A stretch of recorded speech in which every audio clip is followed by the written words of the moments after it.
Be honest for a second, if you've been going to the gym for months, 3 months, 6 months, maybe even longer, and you still look the same, this video is about you. Yeah, you, not your genetics, not your supplements, not your slow metabolism. You, yebby, and don't worry, this isn't an attack, this is an intervention. You train, you sweat, you show up, you feel productive, you finish your workout, wipe your face, catch your reflection in the mirror, and your body goes, nice effort. We're not changing though. Awkward. You tell yourself, maybe I just need more time.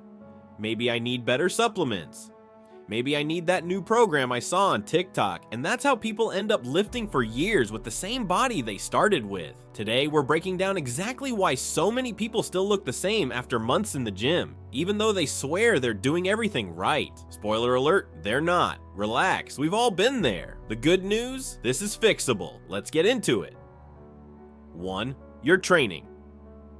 But nothing is progressing. This is the biggest mistake, the silent killer of progress. Most people train hard, but they don't train progressively. Same exercises, same weights, same reps, same routine. Week after week, month after month. Your body absolutely loves that. Why? Because it means there's no reason to change. Muscle only grows when it's forced to adapt. And adaptation only happens when something increases. That could be more weight, more reps, more sets, better control, more range of motion. But if nothing changes, your body goes, cool, we already solved this problem. Here's the uncomfortable truth. If your weights haven't gone up in 3 months, your muscles already graduated. Effort feels productive, progress actually is. You can sweat like crazy, feel exhausted, and still give your body zero reason to grow, because effort without progression is just cardio with weights. 2. You're doing random workouts, gym freestyle. Let's talk about gym freestyle. You know the routine. Monday, chest. Tuesday, legs. Maybe Wednesday, arms because they're sore, but not that sore. Thursday, I'll see how I feel. Friday, whichever machines look cool and happen to be free. No structure, no plan, no progression, just vibes. That's not training, that's gym tourism. If your workout changes based on which machines are available, what your gym buddy wants to do, a TikTok you watched on the way there, you don't have a program, you have decision fatigue. Muscle doesn't grow from randomness, it grows from repeated exposure to the same stress. Your body needs patterns it can recognize and adapt to. When you give it a completely different stimulus every session, it never has the chance to improve at anything. And if your body doesn't improve, it doesn't change. Structure is what tells your body this matters. Repetition is what tells it get better at this. Progression is what forces it to adapt. That means doing the same core lifts week after week, tracking weights, reps, or control, gradually making things harder instead of just different. Random workouts feel productive because they're entertaining. There's always something new, something exciting, something that makes you feel like you're working hard, but hard doesn't equal effective. Chaos burns calories. Consistency builds muscle. If your workouts look completely different every week, your body is stuck in survival mode, not growth mode. It's constantly guessing instead of adapting. A good program isn't exciting. It's predictable. It's slightly boring, and that's exactly why it works. The people who actually change their bodies aren't winging it. They're repeating the basics with intent, letting small improvements compound over time. Stop training based on vibes. Start training with a plan, because muscle doesn't reward creativity, it rewards consistency.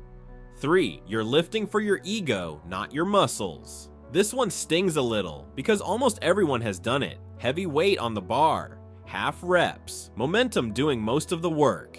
The weight moves, so it feels productive, but here's the truth. The weight moved, your muscle didn't. If the dumbbell is swinging more than it's being lifted, you're not training muscle, you're training physics. You're using leverage, speed, and momentum to survive the rep instead of forcing the muscle to work. And muscles don't grow from survival, they grow from tension. Muscle growth comes from one thing: controlled tension in the target muscle over time. Not from bouncing out of the bottom of reps, not from jerking the weight up. Here's the uncomfortable reality. Most people would grow faster if they cut the weight in half, slowed the reps down, and actually felt the muscle doing the work. The results would come quicker, the joints would feel better, and progress would finally make sense. But the ego doesn't like that. The ego wants to look strong today. The muscle wants consistency over months. Ego lifting feeds pride. Tension feeds growth. Drop the ego, control the reps, train the muscle. That's how physiques actually change. 4. You're doing way too much.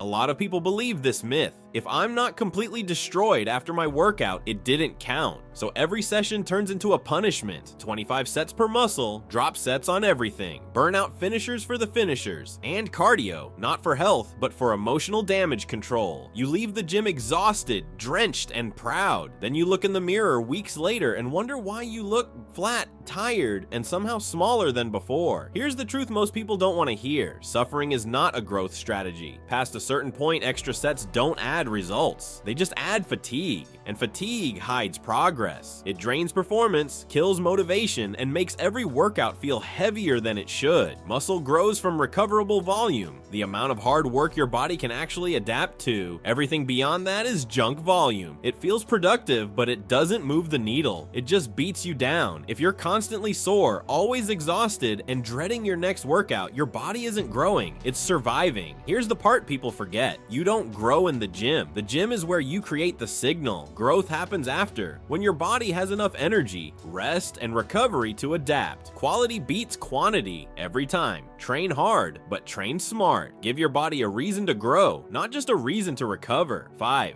You're under-eating and calling it clean. This one hurts feelings, so let's be honest. If your goal is to build muscle, you need energy, period. Training hard while eating too little is great for fat loss, but it's terrible for muscle gain. You can lift perfectly, follow a solid program, and still make zero progress if your body doesn't have enough fuel to work with. You can't build a house while constantly stealing the bricks. A lot of people confuse clean eating with not eating enough. They cut calories, avoid entire food groups, and pride themselves on being disciplined, while their body quietly goes into survival mode. If you're always hungry, low on energy, struggling to recover losing weight without trying, you're probably not building muscle. Your body isn't being stubborn, it's being logical. When calories are low, muscle is expensive. Your body will prioritize survival, not growth. It won't add tissue. It doesn't think it can afford to maintain. And no, eating more doesn't mean eating junk all day. It means eating enough total calories, enough carbohydrates to train hard, enough protein to repair and build tissue. Food is not the enemy. Food is the material. The gym doesn't build muscle by itself. Training simply sends the signal. Food supplies the resources. Without both, nothing happens. If you want your body to look different, you have to give it a reason and the resources to change. Eat like someone who wants to grow, not like someone afraid of food. Fuel the work you're asking your body to do. 6. Your protein intake is trash. Let's get straight to it. Protein is not optional. You can have the perfect workout plan, great form, and high motivation. But if your protein intake is low, muscle growth hits a hard ceiling, recovery slows down, strength stalls, workouts start feeling harder than they should, and no amount of hype fixes that. Muscle is built from protein, literally. Without enough of it, your body simply doesn't have the raw materials to repair damaged muscle tissue and make it bigger or stronger. You're showing up, breaking muscle down, and then giving your body nothing to rebuild with. Your biceps don't care how inspired you feel. They care how much protein you ate. A lot of people think they eat enough protein, but when you actually look at the numbers, it's nowhere close. A yogurt here, some chicken there. Random meals with long gaps in between. It feels healthy, but it's inconsistent, and inconsistency is the real problem. You don't need fancy shakes or expensive supplements. You don't need to hit an exact number every single day. What you need is enough protein most days consistently. When protein intake is dialed in, recovery improves, workouts feel stronger, soreness becomes manageable, muscle growth actually happens.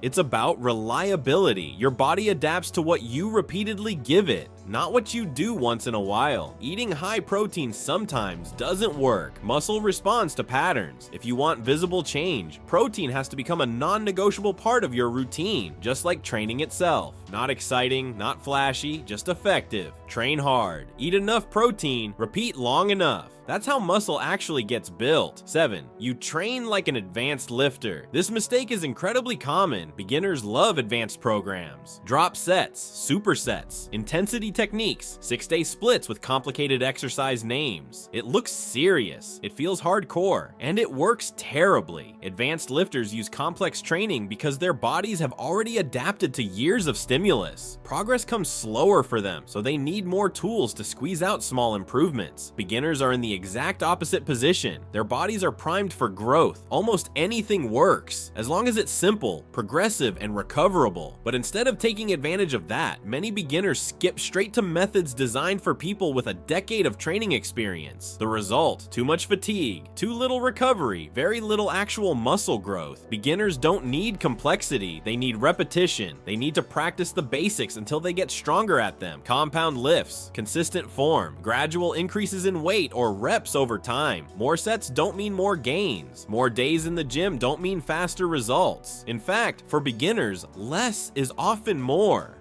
A simple program with basic lifts, clear progression, fewer total sets. Proper rest days will outperform an advanced split every single time. Recovery is not a weakness, it's a requirement. Muscle doesn't grow because workouts are complicated. It grows because your body has time to adapt. The early stages of lifting are where progress can happen the fastest, but only if you stop chasing fancy routines and start respecting fundamentals. Simple training isn't boring, it's effective. Master the basics. Get stronger, recover properly. That's how beginners build the most muscle, by doing less, better, and longer. 8. You expect results way too fast. This one hurts because almost everyone does it. Muscle growth is slow, painfully slow, not 2 weeks slow, not even 6 weeks slow. For most people, nothing looks dramatically different in the mirror for months. And that's where the problem starts. You're training, you're sweating, you're showing up, and your reflection isn't giving you the validation you expected, so doubt creeps in. Is this working? Am I doing something wrong? Maybe I need a different program, or different supplements, or something more extreme.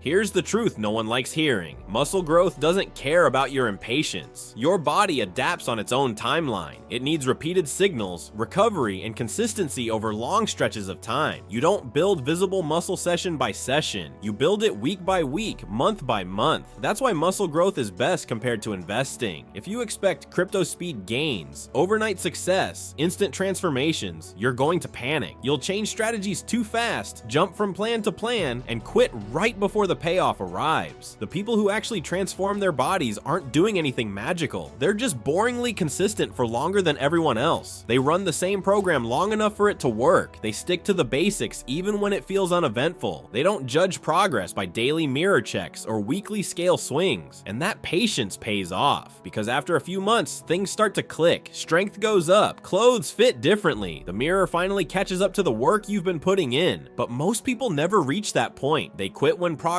is invisible. They stop when results feel delayed. They give up right before the compound effect kicks in. Muscle growth rewards consistency, not urgency. If you can slow down your expectations, commit to the process, and stay patient when nothing exciting seems to be happening, you'll outgrow the version of yourself that kept quitting. The ones who win aren't the most intense. They're the ones who simply didn't stop.